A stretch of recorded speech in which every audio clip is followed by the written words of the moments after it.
Shri Sairam. This time I am again back with a few more miracles of this recent week, which I would like to share with all of you. Hope you enjoy it. So, starting with one day, it teaches us that how do we give up our ego? Like for giving us the very letter I that we use in everything, like I did this, I achieved this, or I did this mistake. So to give up the ego, the one thing we need to do is give up doership. When we don't feel that we have done anything in this world, that is what takes us away from ego. So the first instance was when one day I just got up. I didn't do anything. I just got down from my bed, went straight in front of my puja room. Dad was doing puja, and I sat outside. I don't know why. There was something that I felt, and I just sat outside. I was praying to God. I was looking at Him, and after the puja got complete, He came out. Everything over. I was still sitting and looking, and that very moment, a flower fell. Like falling of a flower is very like historic and landmark for me, because I feel that it is an indication to whatsoever you were thinking or you are doing right now, and it is as if God is agreeing to that point of yours. And that very point, my question in my mind was yesterday, like the day I'm sharing this story about, the very previous day, I got this experience and lesson that we should never think that we did anything. So giving up this doership means considering God as the doer. So I just thought one thing. If we think that God is the doer, means He is thinking even like we are saying that He is thinking about everything. He is also speaking what we are speaking. He is doing everything that we are doing for forever throughout our life.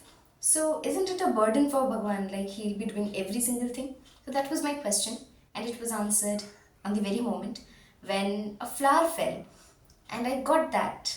Okay, this means that God is trying to convey that actually, when we say that, God, you will be doing this through me, you will be singing through me, you will be dancing through me, you will be writing the exam through me, that particularly makes a burden on God, I felt. And I thought that how can we relax God from not doing much work? Like that was a very funny thing, but still I thought about it. And the answer was, which I thought was relevant, is that we should not at all think that we are doing anything, and it's not that we are leaving God to do everything. Just what we need to do is, we need to say, you will do anything what you want, Bhagwan.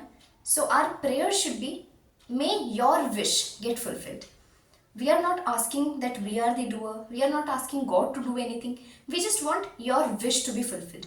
So when you use this word wish, He is Antaryami. He knows everything. So He can just wish sitting anywhere. So rather than telling God from doing any particular thing that Bhagwan, you will be doing this, we say that may it be completed or may it be accomplished as you wish. So when we use this word you wish, the only miracle that takes place is He is not taking any burden. We are not getting ego. The work is getting accomplished in a very perfect manner. That is, God agrees that He will do it as He wills. So He can just sit anywhere and He will just wish, and all the laws of the nature will just get into the task of completing what God has willed. So that was the lesson that I conveyed, and hope it helped anyone. And the second instance was how God reminded me after I learned this lesson. The very evening or the next day, while I was praying to God, I was saying this every day that it has become as if I just remembered it. And I didn't thought anything before speaking these words. I used to always say that whatsoever, like we used to have a message of the day, which I used to read and I used to share every day in the evening, which I try to share. So that day, before speaking the message of the day, I just bow down to God and I just say that, God, whatsoever I'll speak, you will speak through me, and whatsoever all the audience will listen, they means you will listen through them. So this was my words. So Mark, I am making God do something. I am giving God burden that you will speak through me, you will listen through me. So that was the problem, and that is what we solved. Means God made made us solve very previous day that you should not speak this way, and you should always say that may your wish get fulfilled. So that day I didn't remember. I just, it was very mechanical. I didn't had any feeling or nothing. I just used to bow down and say that and get up. And that day also I was trying to do that. And probably that voice, inner voice, that something picked me. And it was, the voice was, what are you saying? Are you paying attention to it? And I don't know, I used to ignore it at times, and that day I thought that what did I say wrong? And when I analyzed, I found that very next previous day, God taught me that not to say, you will speak through me, you will do through me. It's the only prayer should be, may your wish get fulfilled. So again, I bowed down and I was like, sorry. And I said that, may I speak whatsoever you wish, may everyone listen whatsoever you wish. So I think that was the very perfect definition and the prayer which I got, and I hope that it helped anyone. And the second point was, it was very strong. We all say that never give up in anything, and which I did for sure. When I used to compile all these miracles, which I find as very surprising, and that day while I was trying to recall what happened that particular day as a miracle, I couldn't find. I remembered that something happened, but I couldn't remember the proper incident, and I gave up. I just tried. Okay, I just wrote that. Okay, I won't be able to remember. I closed my diary. The moment I gave up, the thought struck me. What was the miracle? And I was like, okay, the moment you give up, God wants to test you. Till which moment are you not giving up? How much strong are you?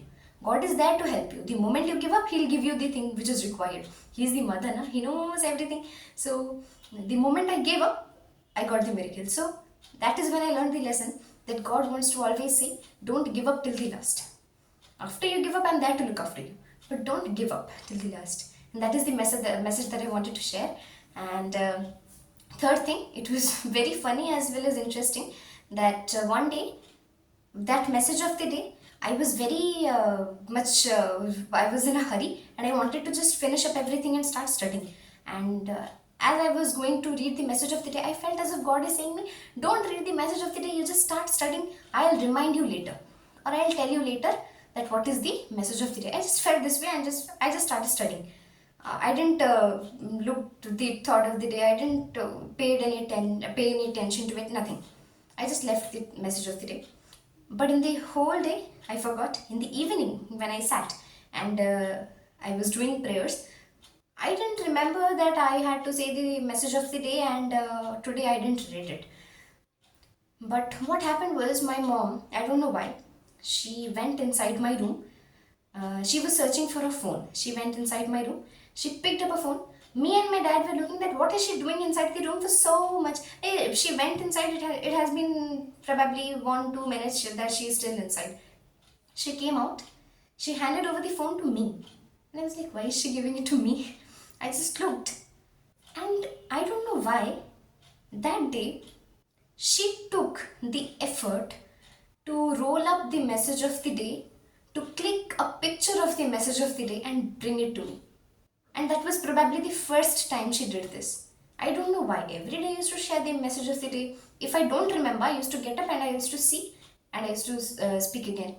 What was it that today made her go inside searching for phone?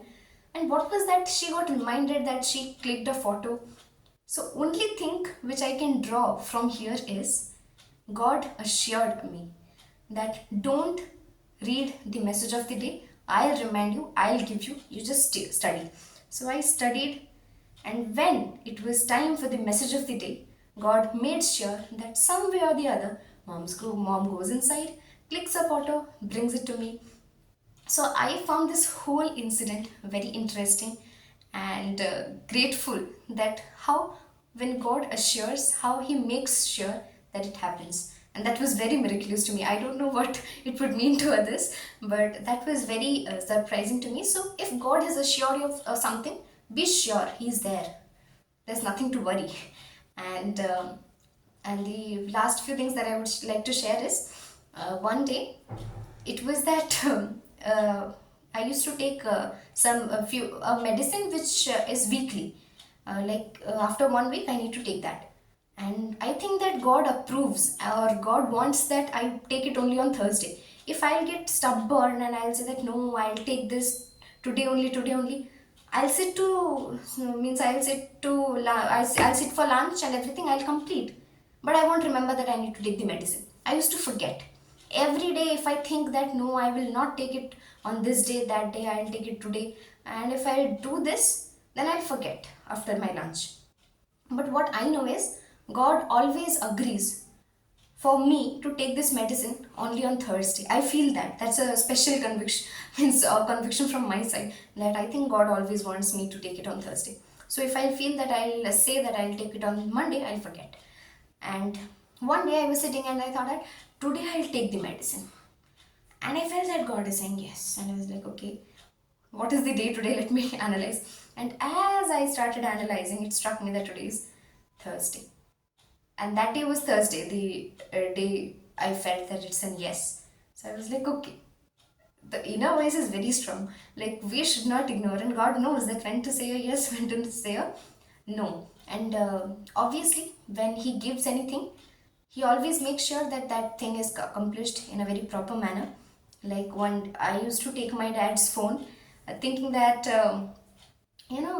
I don't want him to spend much time in phones before sleeping. So for that discipline and a good thing, I take his phone, I mute it and keep it with me. One day I slept early. I didn't take his phone. He was surprised that she didn't take the phone, she didn't mute it, because I forgot, I slept. That day, one emergency call came to dad. Uh, Someone, a relative, they wanted to be taken hospital, and they called my dad and they were like, you come up, you come to the come to our house, we'll go to hospital. And he rushed. In the morning we discussed this thing, that every day I used to do this. Why that day? What was special in that day that we didn't do? We all came back to the same point, that God makes sure that the day He needs you, He wants to make you serve someone, He'll not make you do the thing. Like how I forgot, how I didn't took the phone, and everything happened. Everything is planned by Him. And this planning, when I share, I feel happy and magical, that how He plans everything so meticulously. And the last one is that uh, I feel that when we point out to any of our mistakes that we are doing on a day to day basis, God makes sure that you don't repeat that mistake. And I felt that the day I pointed out that I'm not taking sufficient breaks in my studies, like I'm sitting for 2 3 hours, not taking a break, so my study is not getting much more efficient. The very next day, after 1 hour, someone would call, someone would do some work, someone would call me that come for some, and I calculated that it's almost every time 1 hour, after which the God is ensuring that I take a break. So these are the miraculous stories that I wanted to share, and I hope that it did help. It did make you feel happy. I didn't want it to hurt anyone. If through this session, if I've hurt anyone, I'm extremely sorry. Thank you, everyone. Sai Miracles. Have a happy day.